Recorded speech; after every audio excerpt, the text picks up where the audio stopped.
channel.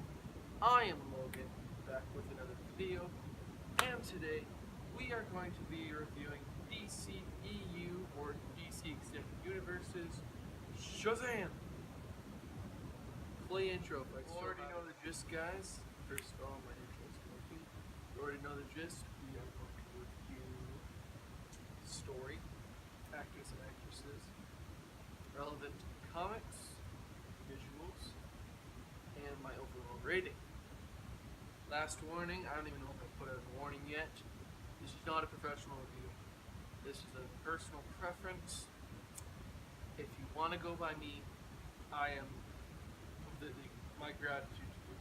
But if you want a professional review, you could go search up IGN or Rotten Tomatoes or IMDb or any other website and search up Shazam review. So, let's get into it.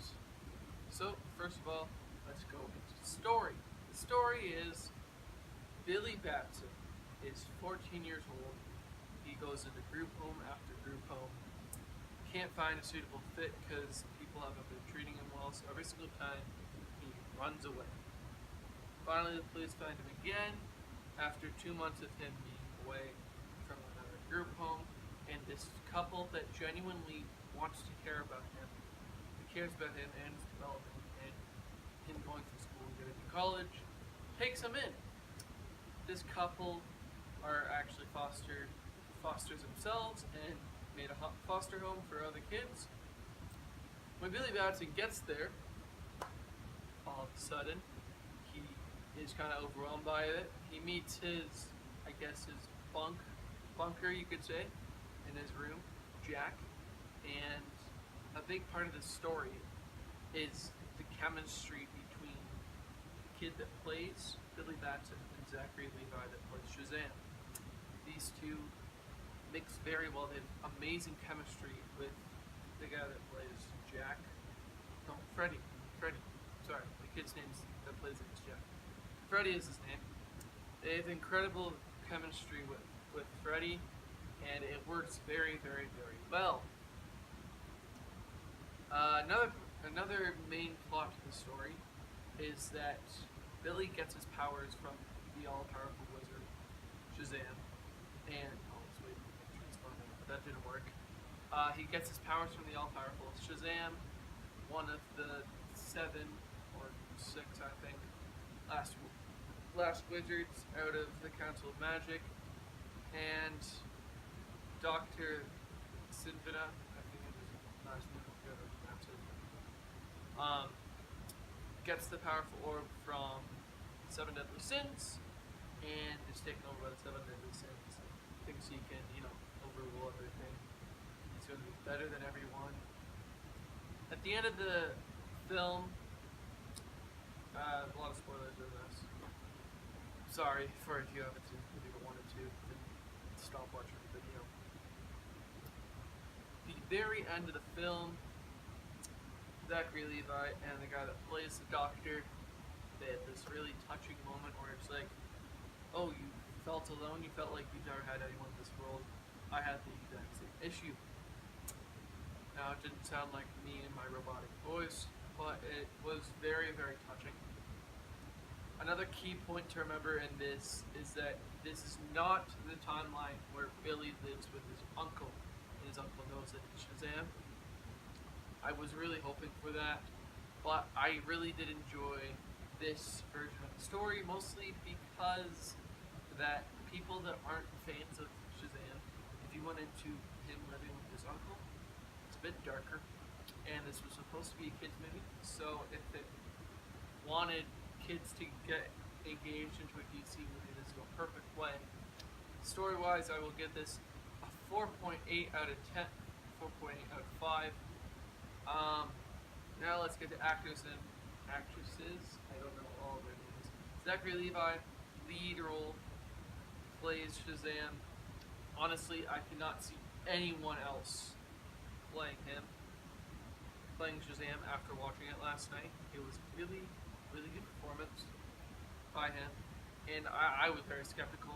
I didn't even know who this guy was. I think he did like 3 serious movies before them, and they kind of flopped.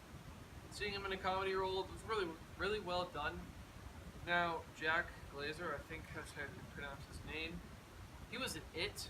It was really good. It is actually the first movie I reviewed on this channel.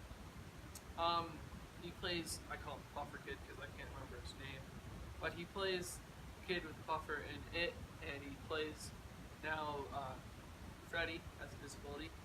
He did really well as well. He really got into that character.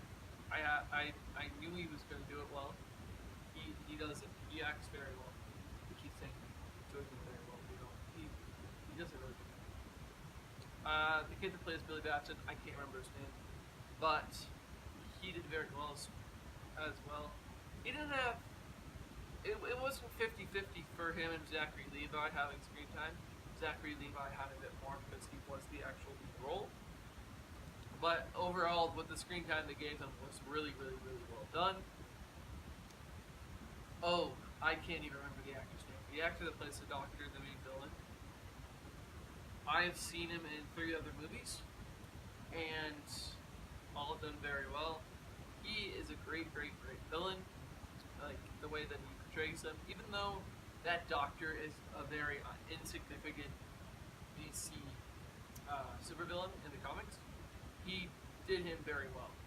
Actors and actresses, I will give it a 4.5 out of 5. Relevant to the comics, I never rate this. I just, I say if it is. It is very, very relevant to the comics. Like I said, there are 2 different storylines they could have taken approach to. They could have taken approach to what they did was the Shazam family, or Billy moves in with his uncle after being running away from a bunch of group homes. I like the way this was done. Like I said, it showed a more family-friendly side to DC because they're more dark and gritty. I think you need that sometimes, especially walking into these movies, and especially in 3 weeks' time when a bunch of grown men are going to cry their asses off going to go see Avengers Endgame. Not 3 weeks, it's 2 weeks. So, I think it was very relevant to the comics, especially the end credit scene with Mr. Mind. Mr. Mind is legitimately just a caterpillar kind of thing. They show him in the post-credit scene, and I forgot who he was for a second, and who I thought it was. I was completely off. I'm not even going to say who I thought it was. For any diehard fans watching this review, you guys will laugh at me, so I'm never going to say who I thought it was.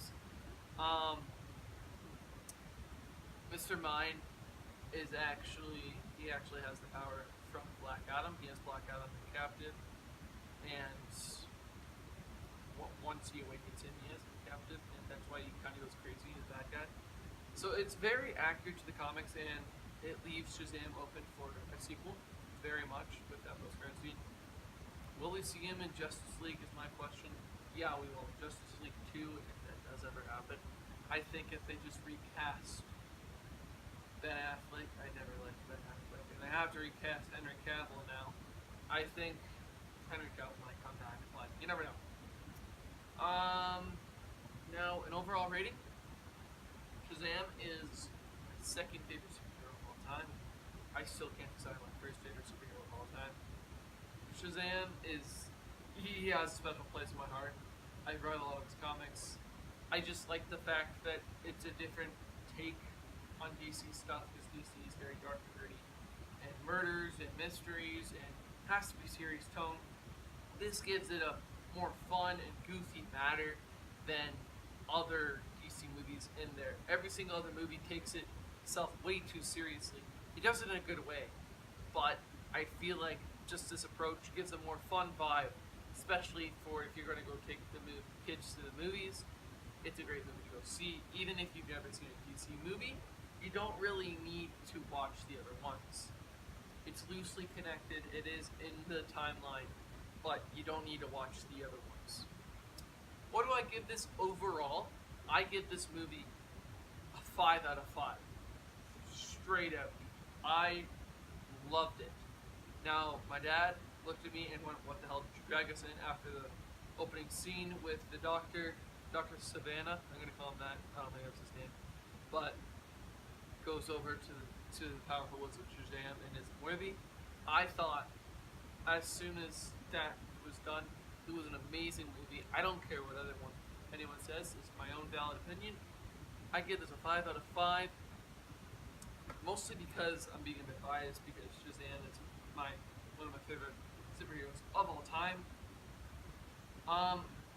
My opinion, if you are a parent or part of a family and you're trying to go see a movie, this is a really good one to see.